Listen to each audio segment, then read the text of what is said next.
When Stanley came to a set of 2 open doors, this was not the correct way to the meeting room, and Stanley knew it perfectly well. Perhaps he wanted to stop by the employee lounge first, just to admire it.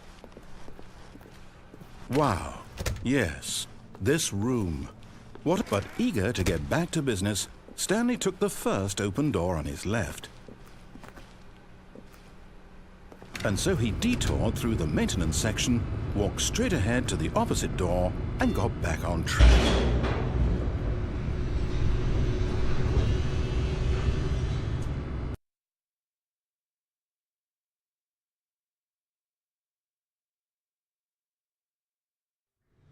But Stanley didn't want to go back to the office.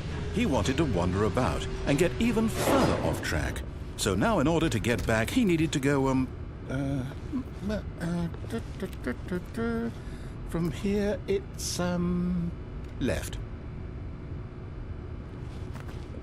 Oh, no, it's to the right, my mistake. No, not the right. Why would I have ever said it was to the right? What was I thinking? It's clearly... Oh dear, would you hold on for a minute, please? Now, let's see. We went down right, left, down, left, right. Yep, okay, yes. I've got it now. This story is absolutely, definitely this way.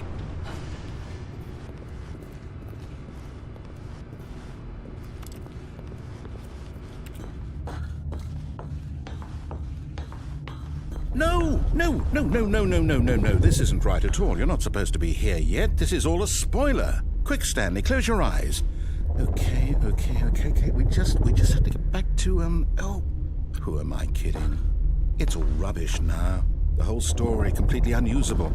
How about, rather than waste my time trying to salvage this nonsense, we'll just restart the game from the beginning. And this time, suppose we don't wander so far off track, Okay, from the top.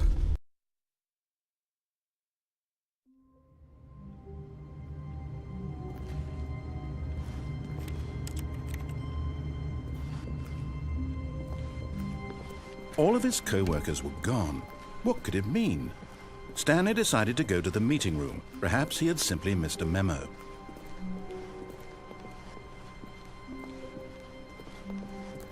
When Stanley... Wait, what?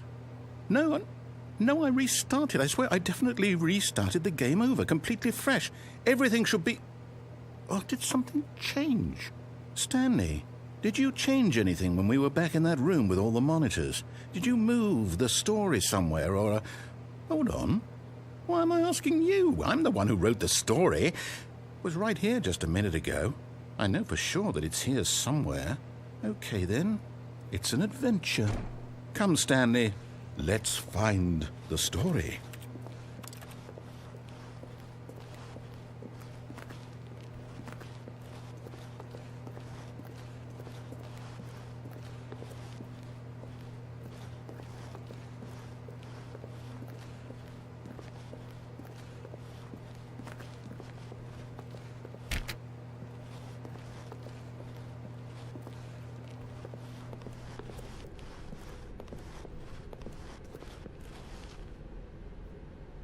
I'll say it. This is the worst adventure I've ever been on. I can promise you there definitely was a story here before. Do we need to restart the game again? Well, I find it unlikely that we'll ever progress by starting over and over again, but it's got to be better than this. Okay, let's give it a shot. Why not?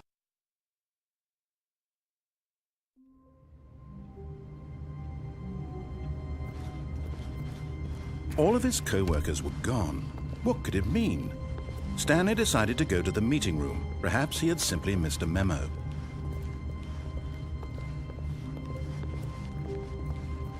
Okay, yep, it's worse.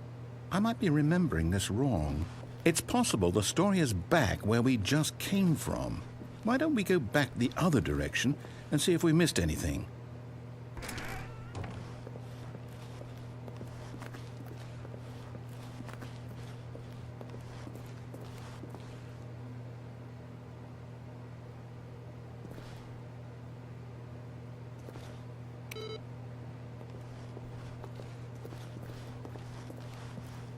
Aha!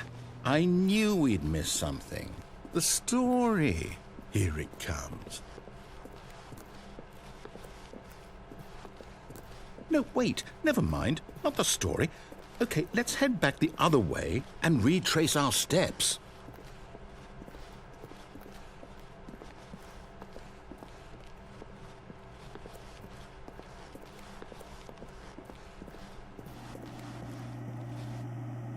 Now this... Well, I'll be honest, I don't recognize this place at all. Is this the story? I don't think so. I can't quite recall, but I believe my story took place in an office building. Is that correct? Do you remember, Stanley? Well, do you know what? Since I've completely forgotten what we were supposed to be doing, how about this? You win! Congratulations! I know you put in a lot of hard work, and it really paid off, so good job. Oh, no. No, I don't feel right about this at all. We both know you didn't put in any actual work for that win. Some people win fair and square, and this was not one of those situations. Okay, I'm getting weirded out by whatever this place is. I don't care what might happen this time. I have to restart.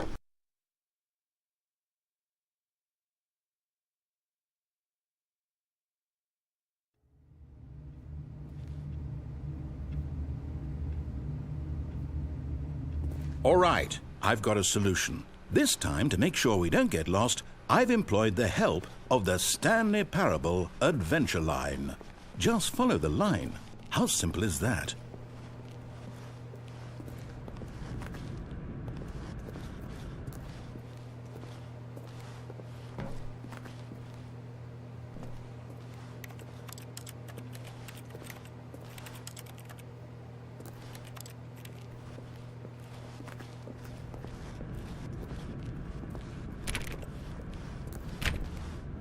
You see, the line knows where the story is. It's over in this direction. Onward, Stanley, to destiny. Though, here's a thought. Wouldn't wherever we end up be our destination, even if there's no story there? Or to put it another way, is the story of no destination still a story? Simply by the act of moving forward, are we implying a journey such that a destination is inevitably conjured into being via the very manifestation of the nature of life itself? Okay, Stanley, I need to follow this train of thought for a minute. Just stick with me. Now, we can both agree that the nature of existence is in fact a byproduct of one's subjective experience of that existence, right? Okay. Now, if my experience of your existence rests inside of your subjective experience of this office, is this office, in fact, the skeleton of my own relative experiential mental subjective construct? Whoa. Hang on. That got a bit weird back there. Well, I'd like to apologize. Not sure where I was going with all that. You know what?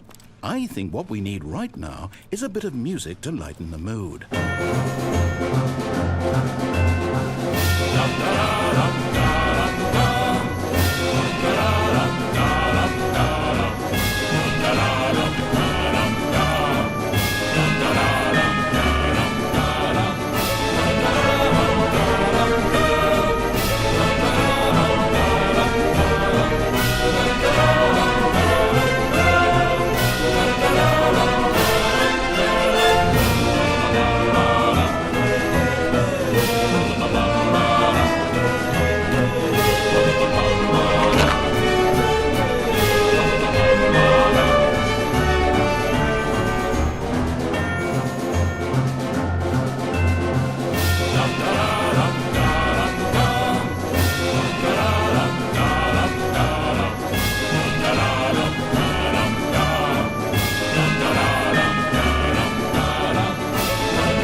Cut the music, go back and look at that fern. Stanley, this fern will be very important later in the story. Make sure you study it closely and wait, what? We're back at the office? No. Line, you do know we're looking for the Stanley Parable, right? The story? Is any of this ringing a bell?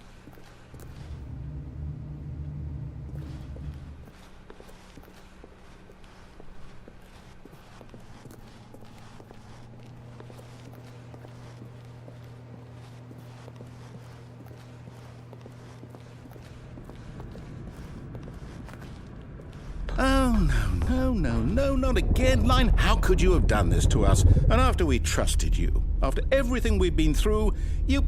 Oh, I can't take this anymore. To hell with it. Restart.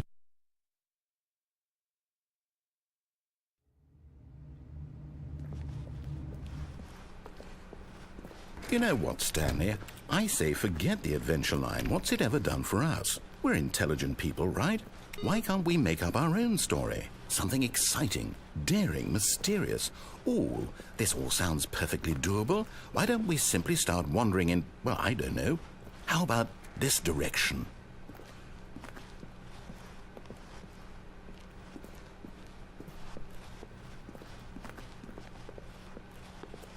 Now, yes, this is exciting. Just me and Stanley forging a new path, a new story. Well, it could be anything. What do you want our story to be? Go wild. Use your imagination. Whatever it might be, Stanley, I'm ready for it.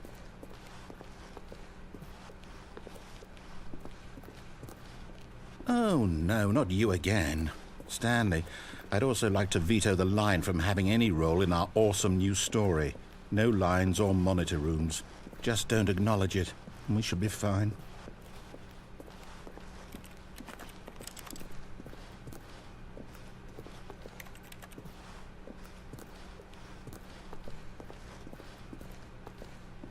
Ah, a choice.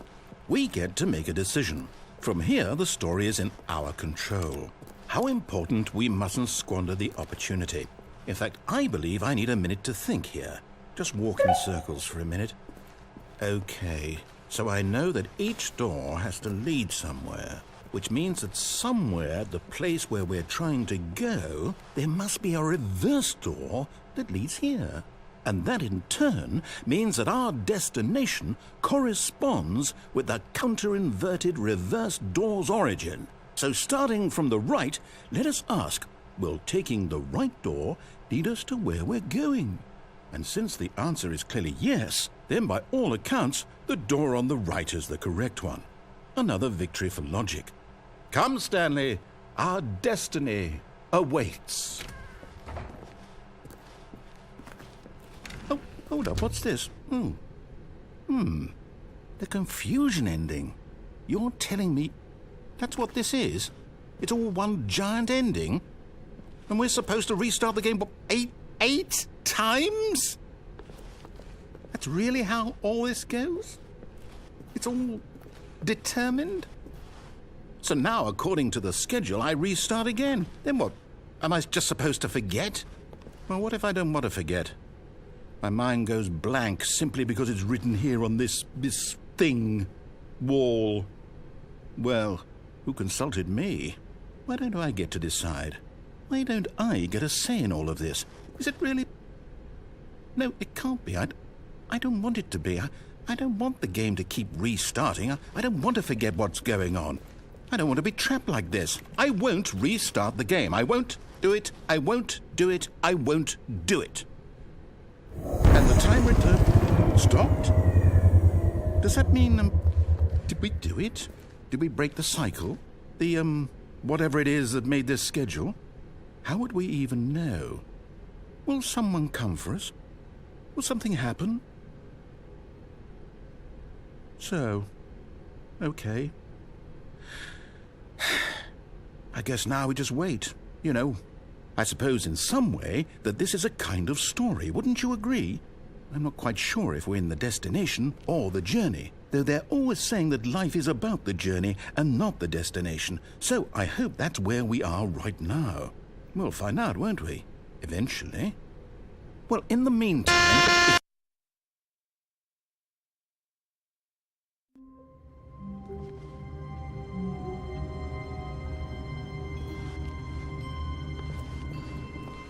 All of his co-workers were gone.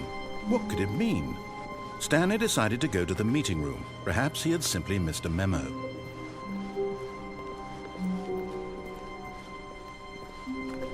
When Stanley came to a set of 2 open doors, he entered the door on his left.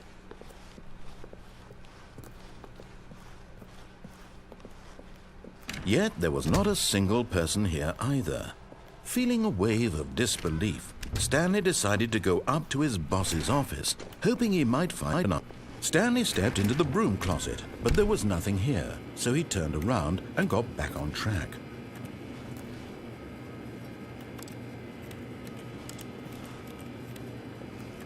There was nothing here.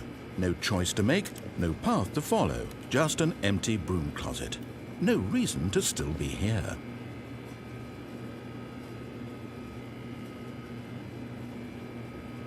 It was baffling that Stanley was still just sitting in the broom closet. He wasn't even coming to a staircase. Stanley walked upstairs to his boss's office.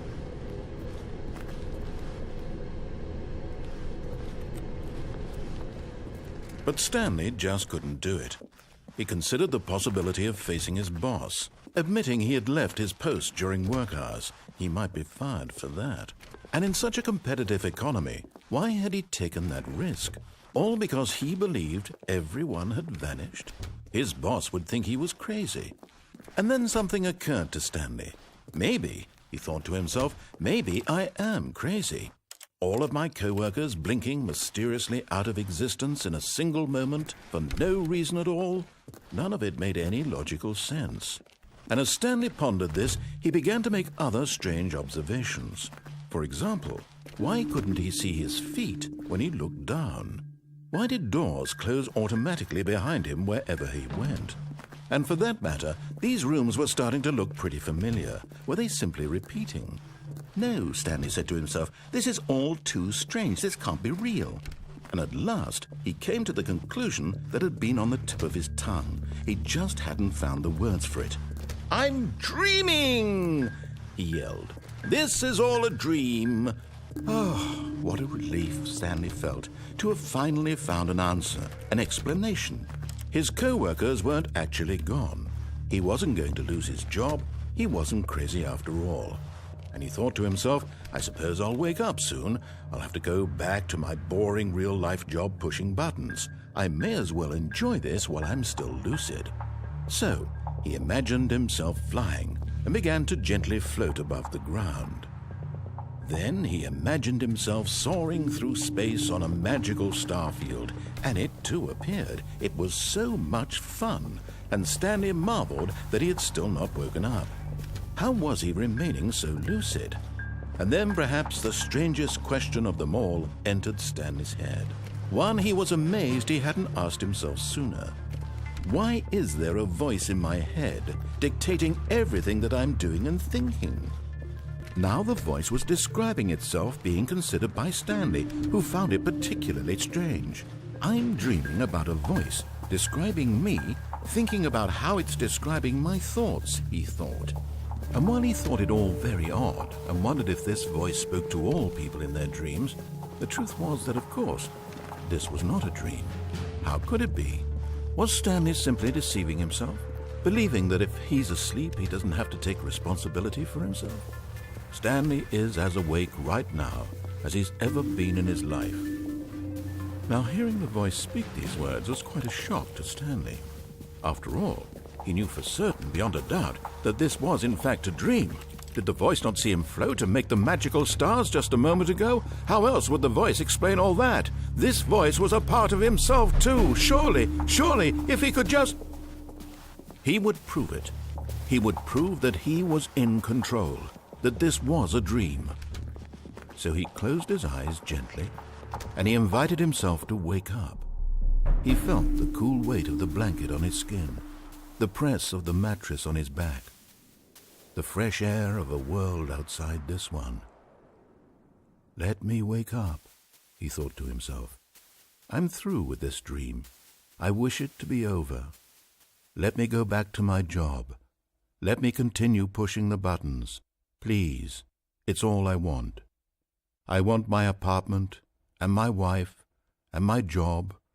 All I want is my life exactly the way it's always been. My life is normal. I am normal. Everything will be fine. I am okay.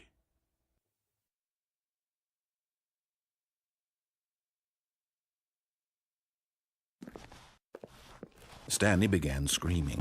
Please, someone, wake me up. My name is Stanley. I have a boss. I have an office. I am real. Please, just someone tell me I am real. I must be real. I must be. Can anyone hear my voice? Who am I? Who am I? And everything went black.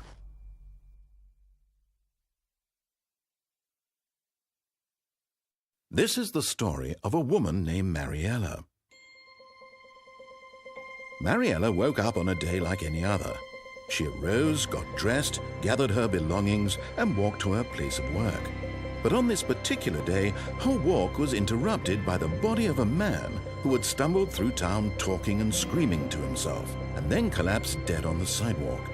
And although she would soon turn to go call for an ambulance, for just a few brief moments she considered the strange man.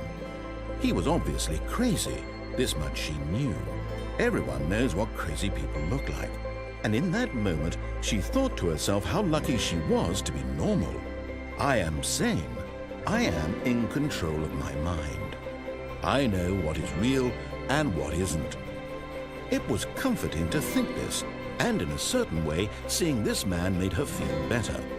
But then she remembered the meeting she had scheduled for that day, the very important people whose impressions of her would affect her career, and by extension, the rest of her life. She had no time for this, so it was only a moment that she stood there, staring down at the body. And then she turned and ran.